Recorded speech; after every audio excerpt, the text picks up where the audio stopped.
Hello, and welcome back to Lesson 4 of Beginning Bridge. In the last lesson, we looked at the opening lead and discovered that it was a huge subject and that many books have been written about it. It is quite a complex subject, but for the purposes of starting out in playing bridge, we will simplify it. Firstly, we'll examine the aim of the opening. It is either to immediately make or to set up tricks for later for your defense. At the same time, you are trying to give partner information about the holding of cards in your hand, and you are trying to avoid giving away easy tricks to the opposition. We discovered that there are different leads for suit contracts, which we examined in the last lesson, and now in no trump contracts. We learned that we have to make decisions.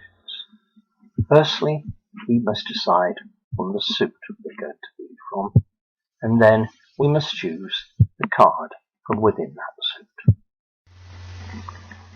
We are now going to look at the leads that we would recommend in defending no trump contracts. The aim would always be, in no trumps, to try and set up your longest suit.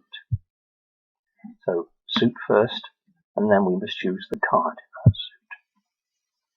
And the suit we're going to choose would be our longest.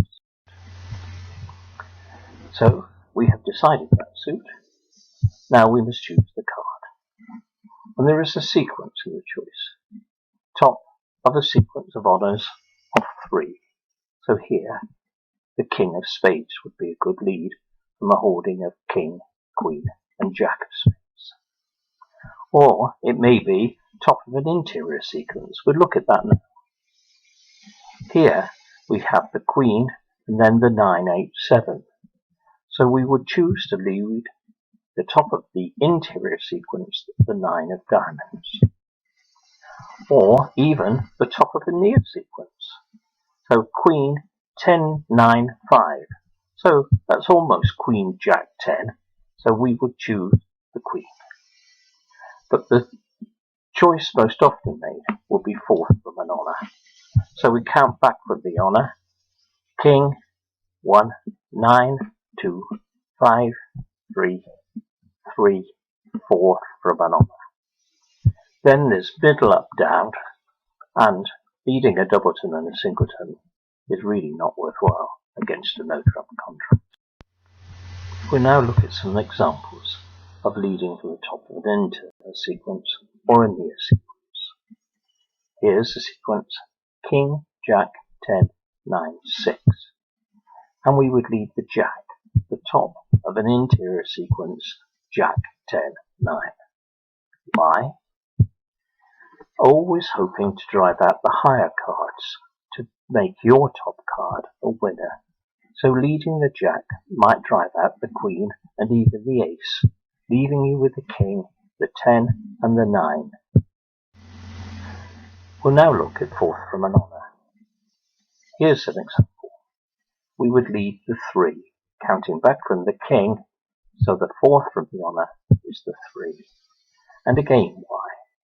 Well, it helps to set up your winner. It's quite an advanced topic, but try to get in the habit of doing it right from the outset. Let's look at some examples now. You are west, and here's your hand. Dove is put down, and south declares game in no trumps. So what would you choose to lead from your particular hand? Well, we're going to choose suit first, and our longest suit is spades. So we're going to choose a spade. Then do we have a sequence? We don't. So we would lead the 5. The 5 of spades being fourth from the King, the honour.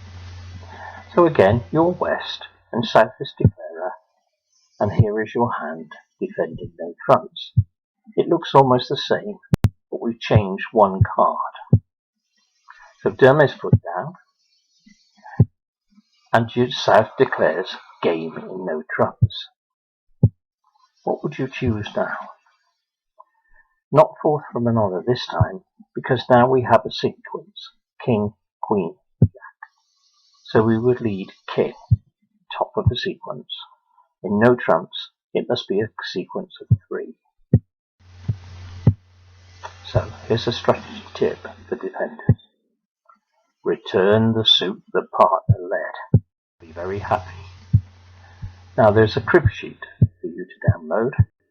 So remember that you choose the suit first, and in no trumps, that is very likely to be your longest suit, and then you choose the card within that suit according to this sequence.